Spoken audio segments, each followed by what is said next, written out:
Hello everyone, welcome to the Autoimmune Dietitian YouTube channel. My name is Annie. I'm a registered dietitian and I work with people struggling with autoimmune diseases. In my work with my clients, I help them use both food and lifestyle as a way to improve their mobility, their concentration, their energy levels, to hopefully give them their lives back. So today we are talking about exercise habits. Movement is a really important health habit for autoimmune diseases. It helps keep inflammation down while boosting energy and mobility. However, exercise can be a challenge, especially when you don't feel well or you suffer from intense fatigue. So today in this video, we will discuss why exercise is important and how you can begin an exercise routine. Before I jump in, I just need to attach a disclaimer to this video that the information in today's talk is not the substitute for the diagnosis, treatment, or care of disease by a medical provider. This is for informational purposes only. Please consult your qualified health professional for any changes you make to your medical care. That does include exercise. Always just check with your doctor. All right, so why is exercise important? It has a number of benefits for the average healthy person, but for people living with an autoimmune disease, it is almost essential. First off, movement helps lower inflammation, which is what we all want. In a 2024 review study, researchers found that regular exercise by patients with autoimmune diseases lowered inflammatory blood markers like C-reactive protein, interleukin-6, and tumor necrosis factor alpha. Additionally, movement and exercise can improve joint mobility, it can lower overall pain, it can improve your quality of life, and it can decrease fatigue.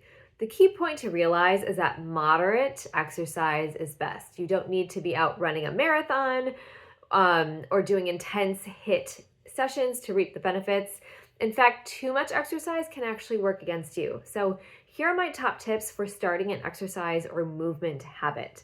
My first tip is you want to find an activity you enjoy. I have never met anyone with a solid exercise routine that they hate doing. If you want to start moving as a habit, you have got to find joy in doing it. Exercise doesn't have to be confined to the gym walls.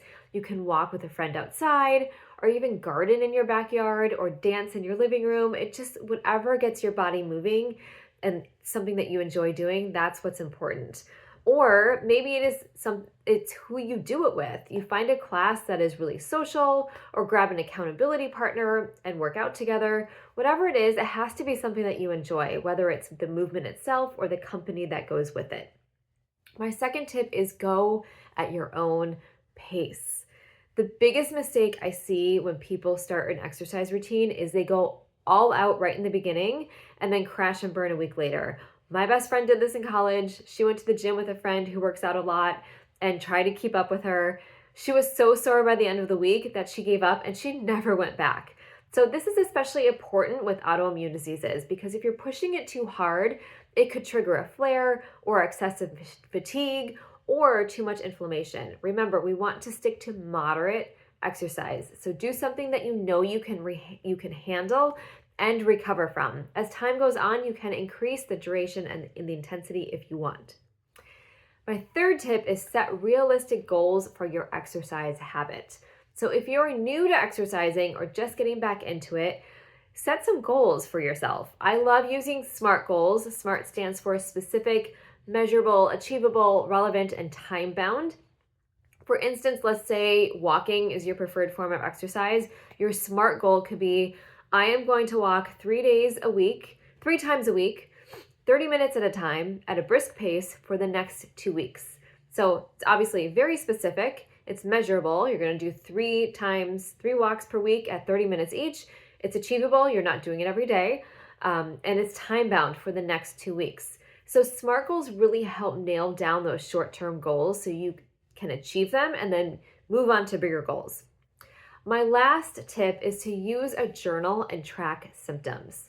So using a journal to track exercise, duration, and symptoms is really important. If you're finding that certain exercise or intensities are causing unwanted symptoms, then you can adjust your routine to avoid those activities for now.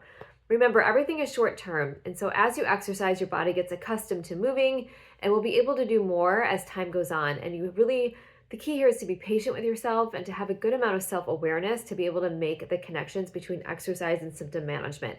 I also love using a journal because you can see how far you've come.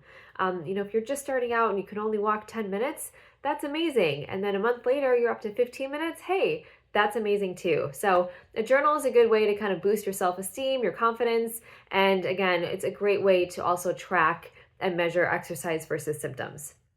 So just to recap today, we focused on exercise, why it's important, and then how to really start an exercise routine.